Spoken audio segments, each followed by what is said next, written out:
Every Monday to Friday, this is Peter Lewis's Money Talk. Money Talk. Good morning, this is Peter Lewis, welcoming you to my podcast Money Talk for this Wednesday, the 10th of May. And you can listen to the podcast on your smartphone at Spotify, Google Podcasts or Apple iTunes, or by going to my website, peterlewismoneytalk.substack.com. And this podcast is sponsored by Surfing Group, which is headquartered in Singapore and offers online financial services to 30 million customers across 10 countries. In today's business and finance headlines, imports to China unexpectedly shrank by 7.9% in April, the most in a year, and far below market expectations of a flat reading. This was the 7th straight month of falling purchases amid weak domestic demand, lower commodity prices and a stronger dollar. Exports from China grew 8.5% from a year ago after a surprising 14.8% surge in March, and that was the second straight month of expansions in shipments amid efforts from Beijing to increase trade. President Biden is meeting with congressional leaders at the White House in discussions aimed at averting the first ever default by the federal government as soon as next month. House Republicans have demanded deep spending cuts in exchange for raising the debt ceiling, but Mr. Biden and Democrats in Congress maintain that the federal borrowing limit should be raised without preconditions. New York Fed President John Williams said Tuesday that the US Central Bank hasn't ruled out further rate rises. He cautioned that interest rate increases will take a while to work their way through the economy before inflation returns to an acceptable level. Asked about the potential for a pause, he said, "We haven't said we are done raising rates, and if additional policy firming is appropriate, we'll do that." Chinese investment into Europe fell to its lowest point in almost a decade last year. The overall level of Chinese investment into the EU and UK declined to about $8.7 billion US dollars in 2022. The level of investment was a fraction of the $52 billion recorded in 2016 and the lowest total recorded since 2013. On today's programme, I'm joined by Wealth Preservation Specialist Enzio von Pfeil and Mark Michelson, Chairman of the Asia CEO Forum at IMA Asia. With a view from Japan is John Beirne, Vice Chair of Research at the Asian Development Bank Institute. And if you want to get in touch, please go to my website, peterlewismoneytalk.substack.com. Peter Lewis's Money Talk. In a low-volume day on Wall Street, US stocks closed lower ahead of key consumer price inflation data tomorrow. Traders were also cautious as political leaders met to discuss the debt ceiling. And adding to the negative sentiment, the New York Fed's John Williams pushed back against the notion that the Fed has paused from raising interest rates. The S&P 500 dropped 0.5% to 4,119. The Dow saw a decline of 57 points. That's 0.2% to 33,562. The Nasdaq Composite dropped 0.6% to 12,180. Chinese markets were weaker as China's imports plunged and its trade surplus increased. Hong Kong stocks snapped a 3-day winning streak and losses accelerated in the afternoon session with technology, healthcare and basic materials leading the declines. The Hang Seng Index tumbled 429 points, that's 2.1%, to 19,868. And futures markets are pointing to a flat open for the Hang Seng this morning. The Hang Seng Tech Index slumped 3%. In mainland China, the Shanghai Composite fell 1.1% to 3,358. Elsewhere in the markets, the British pound is close to a 1-year high against the dollar and a 5-month high against the euro, as recent data shows the UK economy is performing better than expected. And Treasury yields, oil and gold are all higher this morning. You can get more details on the latest market movements in my daily newsletter, which you'll find at peterlewismoneytalk.substack.com. Every Monday to Friday, this is Peter Lewis's Money Talk. Peter Lewis's Money Talk. Let's welcome our Wednesday morning guests. We have with us Wealth Preservation Specialist Enzio von Pfeil. Morning to you, Enzio. Good morning, Peter. And also with us is Mark Michelson, who is Chairman of the Asia CEO Forum at IMA Asia. Good morning, Mark. Good morning, Peter and Enzio. Let's start with the China trade data. Imports to China unexpectedly shrank by 7.9% year on year in April to about $205 billion US dollars. That was far below market expectations for a flat reading, and it compared with a 1.4% drop a month earlier. This was the seventh straight month of falling purchases amid weak domestic demand, lower commodity prices and a stronger dollar. South Korean exports to China, which are a leading indicator of China's imports, were down 26.5% in April. That continues 10 consecutive months of declines. Exports from China grew 8.5% from a year earlier to about $295 billion in April. That's above market consensus of an 8% rise. And it also, after a surprising 14.8% surge in March. And finally, China's trade surplus, that surged to $90.21 billion in April from $49.5 billion in the same period a year earlier. And that easily beats market forecasts of $71.6 billion. Enzio, this data, I think it tells us quite a bit, doesn't it, about the state of maybe China's domestic economy.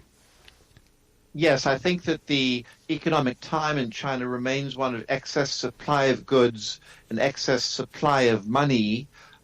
It's bolstered by the fact that the foreign multinationals operating in China have had a pretty bad time. The FT just yesterday reported that on the 8th of May, imported that the MNCs have disappointing earnings on a slower than expected economic rebound in China, and the article focused on victims such as Estee Lauder, Starbucks, Hilton, Finnair, and Colgate Palmolive. So it all just ties in with our view that we continue holding China was not a Lazarus. It was not rebounding from the dead in the first quarter. And I think it's just going to get stuck in a rut for quite some time, I'm afraid. Those companies that you mentioned, I mean, you're right, the China has been cropping up a lot in US earnings reports. Do you think maybe companies overestimated how quickly China was going to bounce back from COVID-19 lockdowns, and as a result, that's why we're seeing these disappointing earnings? I think that's part of the story, but I think also you can't wipe out a trend. The trend is not always my friend, but it's there. And I think the trend in China has been slower growth for a variety of reasons, which also perhaps domestic. But I think that this excess supply of goods, the economic time, has been there for some time and will remain really until basically the global economy starts picking up again, which is some quarters down the road in my mind. Mark, you a lot of your members at IMA Asia, they operate in China, they have businesses on the mainland. Does this chime with what they're saying and what they're seeing? Absolutely. I mean, maybe it's overstating, but they're scrambling a bit at the moment. Most of them were pretty cautious to begin with. But these, the results on the ground, especially for most companies, have been disappointing. And some of them have been mentioned in the press, and others. B2B businesses also generally have been having challenges. Fast-moving consumer goods, on the other hand, high-end luxury goods, still pretty strong. But clearly, for various reasons, Chinese consumers aren't spending at levels that were expected. Not expecting it to come back to what it was immediately, but even relatively low expectations. Now, maybe that will change. Their hope is that Q2 looks better, Q3 looks better, especially the second half of the year. But no one's quite sure about that. So they're looking to see what their alternatives. If not China, then what? That's a tough question to answer. Yes. Their expectations have missed, haven't they? Certainly in the first quarter, because they were hoping that with the end of all these pandemic restrictions, there was going to be, quite a big pickup, quite a big boom. But that hasn't really happened. No, it hasn't. Nonetheless, I think the government seems to be doing what it can to try to move the economy, especially to stimulating domestic demand. And Enzio can comment on this too. Over time, that may have an impact, and maybe they're moving in the right direction. In the short to medium term, at least this year, it's problematic so far. I agree with Mark. I think that it's just going to go slowly, does it? And I also, again, think that the whole idea of trying to guide the economy, which she is doing, is in some ways quite laudable, but it does have its pitfalls. As Hayek always teaches, you can't really tell the market what to do. And we had positive export growth, 8.5%, although that has slowed from 14.5% year on year in March. How do you explain that? Because we're seeing, hearing all these stories about slowing global growth, but China's exports do seem to be holding up. Or is that because, we've got a base effect also as well? When you compare it with a year ago, things were pretty bad, weren't they? Well, I guess I'll just take over for a second. I think that part of this is just my old chestnut that the multinationals producing in China are very much at fault for China's trade surplus or America's trade deficit just by virtue of replacing exports going to China or indeed creating more exports coming from China back to the U.S. So I think that that's part of the reason. And of course, also just good old-fashioned cost savings. We know that labor costs are cheaper in China than they are in Europe, for instance. So there are a number of factors that go beyond just the cyclical. Maybe this is a stronger cycle than we're thinking logic. Mark, are your members also talking about the global economy? I hope it is, but it looks like going forward in the year, it might not get better. Really? You talked about the worries about recession or slowdown in the West, especially in Europe and the U.S. Clearly, that's not good for China either, and also might affect part of the rest of Asia. So I think this is not going to be exports isn't going to be a strong story in 2023. So what should the government do then? What people are talking about stimulus. What type of stimulus would help? Because maybe just cutting interest rates, that isn't going to do the trick, is it? So it's got to find some other ways. I think, if I may just butt in, I think that a lot of this has to do with the property sector and with the woes stemming from that, and also the difficulty to migrate within China. This hukou system, so I'm told, impedes a lot of just fluidity within the economy. But I think on the property sector, I think that these huge companies that have in effect gone bust, and then the banks and the rising debt levels amongst the provinces, I think I read a figure like $26 trillion worth of debt just at the local government level. Those are pretty scary figures that you can't just sort of like Merlin put a wand and hope that they go away. So I think there's some very deep-seated structural issues that go way beyond cyclical ointments. Yeah, the government's trying to burst the debt bubble. And, they've had, maybe they're in the process of doing this, but there's still too much leverage. There's still defaults, mainly offshore bond market. Housing sector is not going to be coming back, I don't think. Yes. And certainly not to 25% of the market again. And so, got to look for something else, or got to look for compensation. And what could be the something else? Could maybe Southeast Asia, some of the developing countries there, like Vietnam, for example, and are these countries maybe that could pick up some of the slack for manufacturers who are based on the mainland? I think to a limited extent, and they are already, but it's hard to make up very quickly for what they have in China, both in terms of the actual volume and quality, but also the ecosystems, which we talked about before. The China system maybe not perfect, but it's one that fits a lot of companies quite well, including international companies. Vietnam, India, many other places all have issues, much stronger issues. Doesn't mean they won't move forward, like Apple and many others are trying to do, but it's not like they're moving everything from China. And are you hearing people talk about their jobs? Are they worried about losing their jobs? Is that one of the reasons maybe why consumers aren't spending as much as economists have been hoping for? In terms of the local market, as you probably have heard, the younger generation in China does have higher unemployment levels than they'd like to do. As far as companies, a lot of companies have cut back. International companies have cut back on people in terms of their operations for various other reasons, also in trying to get talent, which is much harder now than it was before for a variety of reasons. Let me ask you about... If I could just... Yeah, sure, Enzio.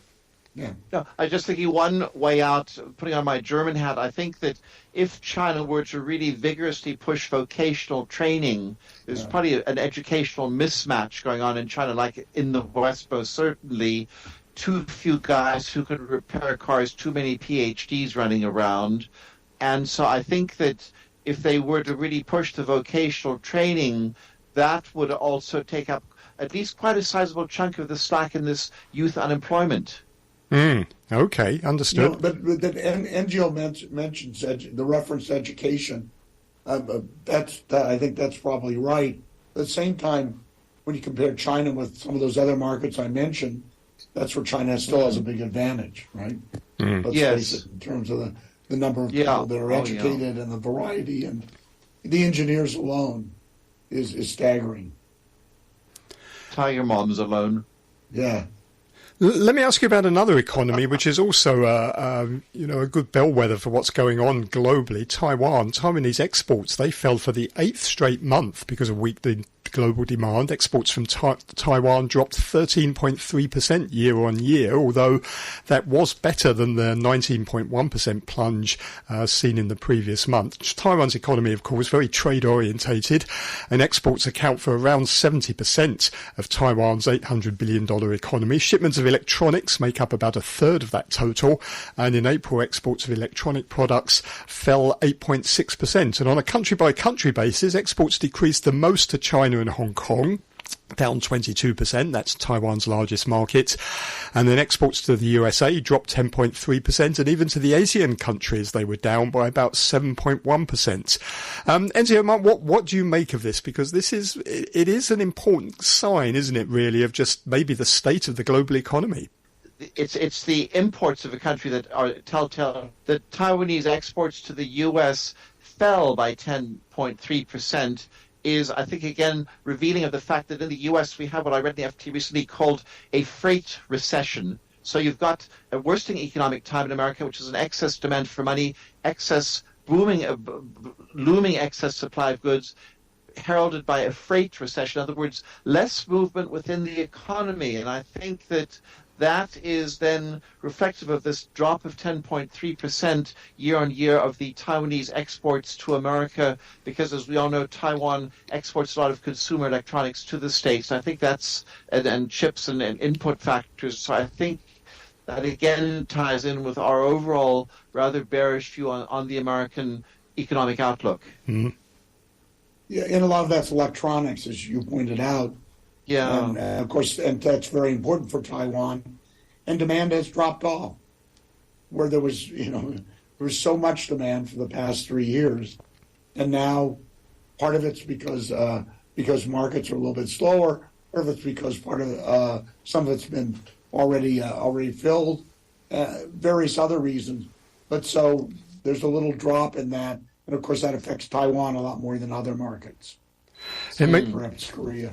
It makes you wonder, doesn't it, if it wasn't for artificial intelligence, where there's actually still huge demand globally for high-end chips, it would be even worse, wouldn't it? Because that's almost sort of holding it up from being better than it could be, worse than it could be. Yeah, absolutely. All right, let's turn our attention to the US.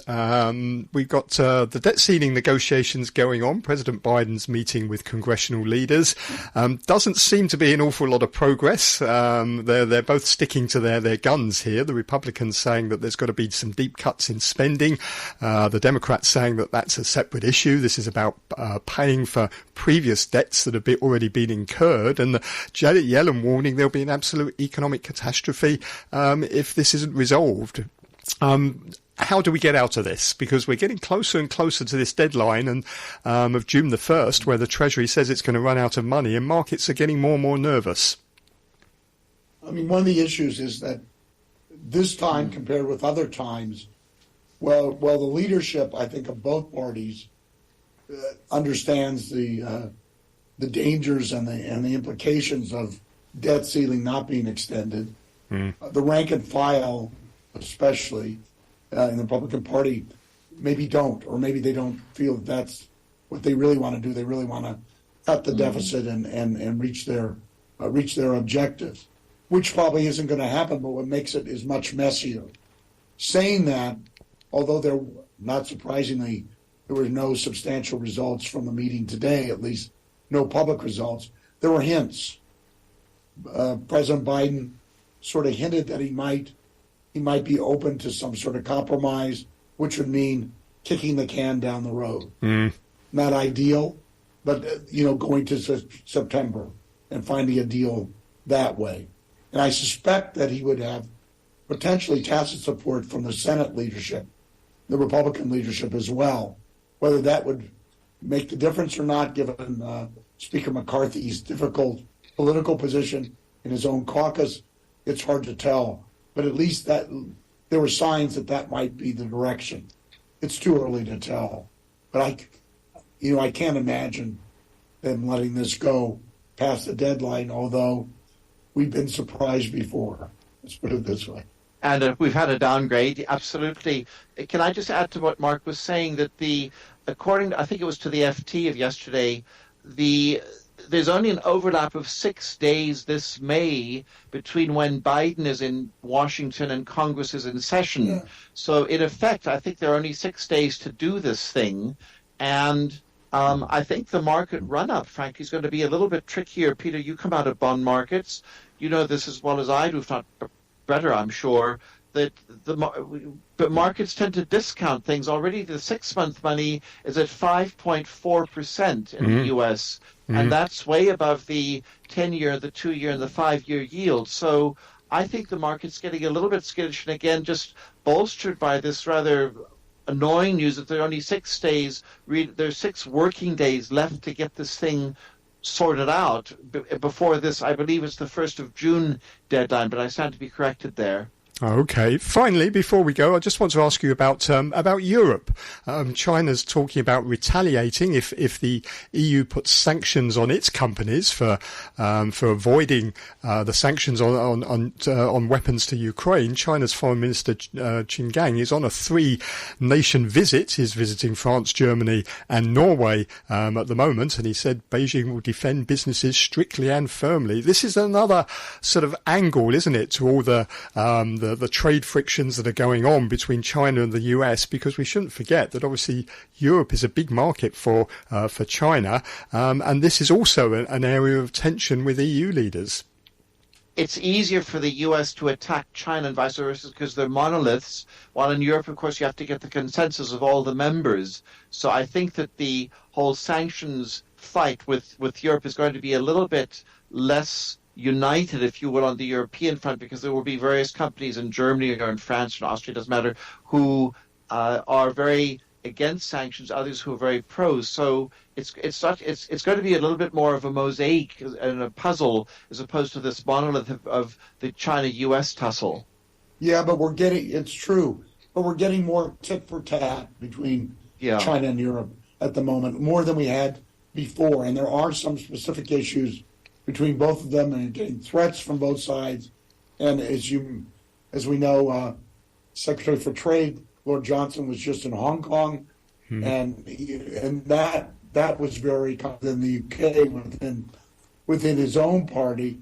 But at the same time, the reception he got was polite, but also pointed out the differences between China and Hong Kong and the UK in this case in terms of trade and geopolitical issues in general. Yes, which is themes that are going to be repeated time and time again, I think. And then what's also notable is Chinese investment into Europe is just plunged, according to this study by Rhodium Group and a think tank called Merix. The overall level of Chinese investment down 22% last year. It's certainly affecting. I presume that's because countries, governments are scrutinising a lot more these deals that are going on. It's political uncertainty also. I think that just no business, as Mark Ball knows, as we all know, businesses don't like uncertainty, and I think that's going to weigh in quite a bit on these direct investment figures really around the world. Yeah, the U.S. has doubled down on their scrutiny of both the investments going in and out between China and the U.S., and Europe is beginning to do that, again, as Enzio pointed out, sporadically, not always consistently, but it's beginning to have an impact. Yes. Okay. Well, thank you very much for your thoughts this morning. You heard there Mark Michelson, chairman of the Asia CEO Forum at IMA Asia, and Enzio von Pfeil, who is a wealth preservation specialist. Peter Lewis's Money Talk. I'm joined now by John Beirne, who's Vice Chair of Research at the Asian Development Bank Institute. Very good morning to you, John. Good morning, Peter. How are you? I'm very well, thank you indeed. Let me ask you about Warren Buffett. He's been talking about Japan at his annual shareholders meeting, Berkshire Hathaway shareholders meeting in Omaha over the weekend. And he likes particularly Japanese trading companies because he owns over 7% of 5 of those. And he's talking about maybe some more investments in Japan. His successor, Greg Abel, called those investments an incredible investment. What is Warren Buffett seeing that maybe other investors aren't, because Japan has been a sort of a perennial underperformer, hasn't it? Yes, that's right. Warren Buffett had visited Japan recently, as well as some other US investment houses. And what I would say is that at the moment we are, of course, in a period of, let's say, transition in Japan as regards, the level of the yen, as well as the monetary policy situation. So it may be opportune for further investment in Japan, given that scenario. So, for example, we are also seeing some signs that inflation may be becoming more sustainable compared to what we have seen in the past, where deflation was, of course, not conducive to flows of investment, certainly in equities. And also there's a sense that there may be some underperformance of Japanese firms. And therefore, by extension, there's a large scope for growth as a result of that. So I think there are a number of factors that point towards an opportune moment to re-enter the equity market in Japan, which is largely stagnant since 2018, I would say. Mm. And are foreigners showing more interest now? I presume that, if Warren Buffett is looking, that would prompt foreign fund managers to also at least take a look as well. Absolutely, yeah. Warren Buffett is not the only person that is looking at this, of course. There are a number of other US financiers looking to expand in Japan as well. And, as I said, the level of the yen, although it has appreciated somewhat in recent months, it's still at a very low level historically. So that makes it sort of a nice moment to enter the market from that perspective. And also, as I said, the inflation outlook may point towards more growth over the medium term, at least. And what is the new governor, Mr. Ueda, going to do? We had some data yesterday. Household spending in Japan declined in real terms by 1.9%. And there was also data which showed real wages fell 2.9%. That's the 12th consecutive decline. That rather backs up, I suppose, his view that interest rates need to remain low for a while. Yes, that's right. So the first meeting took place at the end of April. And with rates being held as they are, so no change in policy. And what we've seen from the data yesterday, of course, backs up that, as you rightly point out. There's still a need for some monetary policy accommodation. That said, we also must look at what's happening with inflation. So I think that the current level of inflation is above 3%. It's above the target of the Bank of Japan, which is, of course, at 2%. There are uncertainties as to whether this level of over 3% would be sustainable. But there's a lot of uncertainty, of course, and I think that in the latter half of 2023, consumption is expected to pick up, and this is also linked to the downgrade of the pandemic, which is completely removed now as a restriction since May 8th, and this should trigger some flows of consumption growth, and that will also obviously affect the inflation side from the perspective of domestic demand. Over the period till the end of the year, the Bank of Japan still sees inflation coming in or around the target of 2%. But of course, this will need to be monitored in the coming months. And do you think real wage growth, can it turn positive at some point in the next year or so? The unions sort of got quite a good deal, didn't they, out of the employers in the annual sort of wage discussions. But this is going to be a key issue, isn't it? Really, that's going to dictate the economy going forward, whether consumers are going to spend more, and likewise, that's obviously linked to their wages, their income. Yeah, a very good point. The large firms have agreed nominal wage rise of 3.8%, which is, of course, outstripping the current inflation that we're seeing at the moment. So that's positive for real wage growth. But, what's crucial is how small and medium firms are able to react in terms of passing on wage rises. And there may be a little bit more difficulty there. It remains uncertain. And given that these SMEs, account for around 70% of overall employment, the extent to which they can pass on wage rises that outstrip inflation will be very important. There are some signs that small and medium-sized enterprises will be able to pass on wage rises. We also see some underlying inflationary effects, so not just the inflation that includes energy and food, but also some impact on underlying inflation, which would point towards some impact on wages and wage inflation.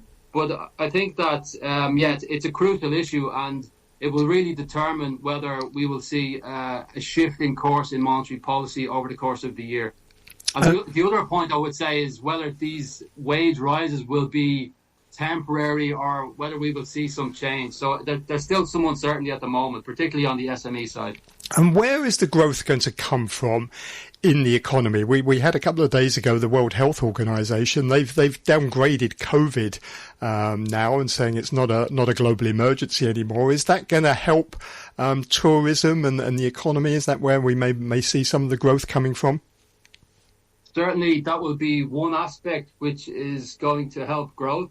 As you know, monetary policy is still accommodative, so we still see for the course of 2023 consumption and investment, domestic investment, having an important role to play in driving growth. Although we did see that negative impact yesterday in terms of household spending, but over the course of the year, we expect the domestic side to really underpin growth. The risks, I think, really are on the external side. So net exports will still be under pressure due to the global situation, weak external demand.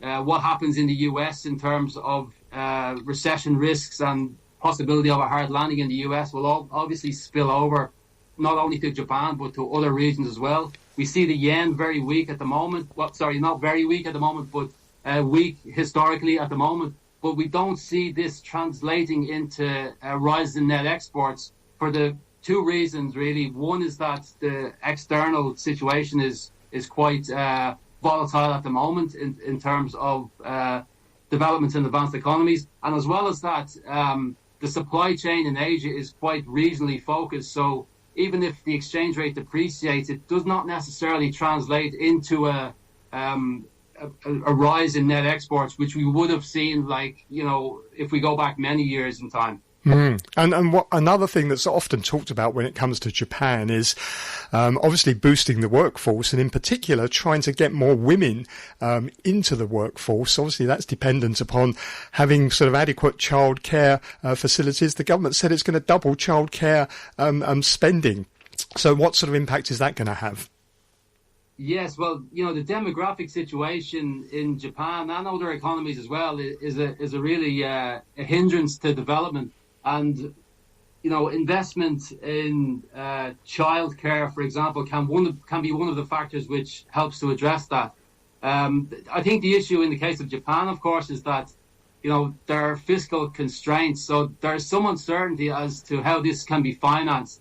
And, if we look at the fiscal situation in Japan and consider a scenario where monetary policy tightening would take place, then it's a really delicate balancing act as to when, that would become sort of unsustainable. Mm-hmm. So I think that certainly it's a positive move to address the demographic situation, to encourage female participation in the labour force and help on childcare support and these types of issues. But I think that there needs to be important considerations made on the fiscal side, whilst also ensuring that there's some medium-term fiscal consolidation in place. Now, Japan's going to be in focus quite a lot over the next fortnight. We've got the G7 finance ministers meeting from tomorrow, and then next week the G7 summit in Hiroshima, although it seems a little bit unclear now if President Biden's going to attend, given that he said he's going to stay in Washington if the debt ceiling issue isn't resolved. But nevertheless, what should we be looking for from this G7 summit? Well, for the meeting in Nagata with the finance ministers and central bank governors, which is taking place this week, I think that discussions on how to make the global financial system more resilient will be a key issue. We have seen since the last meeting, which I think took place in Washington in April, more amplified uncertainty in global markets. So I think as a result of that, there will be increased attention paid on global financial stability. As to the summit itself, which will be next week, I think that an important consideration is, when we're looking at global goals on sustainable development and these types of issues, a key aspect is to involve developing economies in the discussion somehow. In the absence of that, the achievement of global goals would be largely futile. And I think that the G7 this year will make strong efforts on having a sort of a partnership type of approach with developing economies in the pursuit of global goals on development. And we've seen in the last sort of couple of weeks a thaw in relations between Japan and South Korea, talking about a closer alliance, a three-way alliance maybe with the US. How much is that gonna, this rapprochement, if you like, between Japan and South Korea, how big an impact is that going to have on the G7 discussions? Well, I think that, this is an important factor which will help trade cooperation in the region, and it's just one example of that. I think that the reopening of China, if we look at that for a moment, that would be very helpful for not only global growth but regional growth as well. So I think that while the upside risks are clearly there in that case, there are some downside risks related to the impact it could have on commodity prices or redirection of capital flows to other regions. So I think that enhanced cooperation and multilateral talks between different economies, Korea, Japan, and other economies in the region will be helpful if we look at the bigger picture. So I think that will be something that is very much in line with what the G7 are trying to do, which is repair multilateral fractures that we have seen in recent years, and the shift towards economic fragmentation that we usually see after crises. And of course, it's very important to get those fragmentation issues solved in order to pursue on global goals, on climate, on other sustainable development and sustainable growth at the global and at the regional level. John, thanks very much for speaking with me this morning. Thank you very much, Peter. That's John Beirne, who's Vice Chair of Research at the Asian Development Bank Institute. And thank you very much for listening this morning as well. Do please take a look at my daily newsletter, which has more information on some of the topics we've been discussing today. You'll find that at peterlewismoneytalk.substack.com. I'll be back with another show tomorrow. Joining me then will be Andrew Ferris, the CEO of Econosis Advisory, Mark Toe, Managing Director of Asset Management at Wingfang Financial Group, and Raymond Young, who is Greater China Chief Economist at ANZ. I'll see you tomorrow. Money Talk